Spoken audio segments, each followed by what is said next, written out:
was sitting at my desk on February 10th when one of the supervisors came in and informed me that somebody had passed out on the shop floor. The maintenance man, Mark Eitner,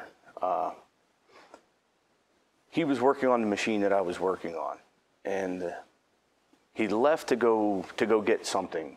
I do know him. He is a great guy. I don't think there's a person in that plant that has a single thing to say bad about him.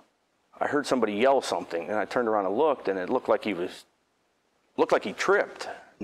He had like the 1,000-yard stare, and I was just like, this isn't going to be good. We kind of like rolled down to the floor together, and you know, I grabbed him so he wouldn't hit the floor too hard, and that's when I was laying there with him, and I called someone and told him, hey, you know, call 911. He kind of started to change colors. And I was like, this isn't going to be good. And I was like, boy, I hope those guys get here quick. And then that's when Rich came running out. I immediately went to my American Red Cross training and pulled Mark Eitner to a safe location with the help of Jim and another maintenance person.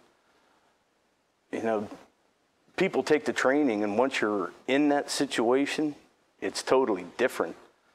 At that point, Jim and I sat and tried to, you know, hollered Mark's name, trying to get him to respond. And he was not responsive.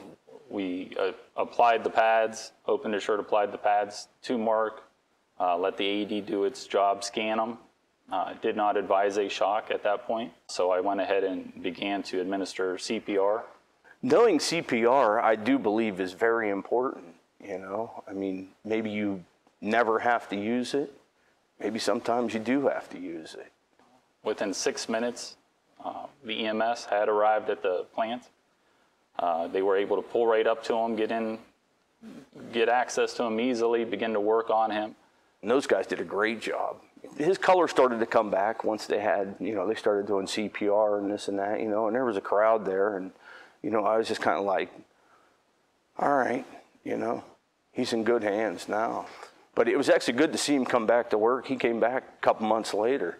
He told me he was, you know, he tells me all the time how thankful he is to get the care that he received at XOA, and, you know, especially from the Heart Center at St. Elizabeth. It's, for him, anywhere else, he'd probably be gone right now. If you've never been through something so traumatizing, it's a shock to the system. Splash some water on your face, you know, and just kind of take a deep breath and just be like, wow. It's a no-brainer. You know, if somebody's in need, I think the human response is to respond.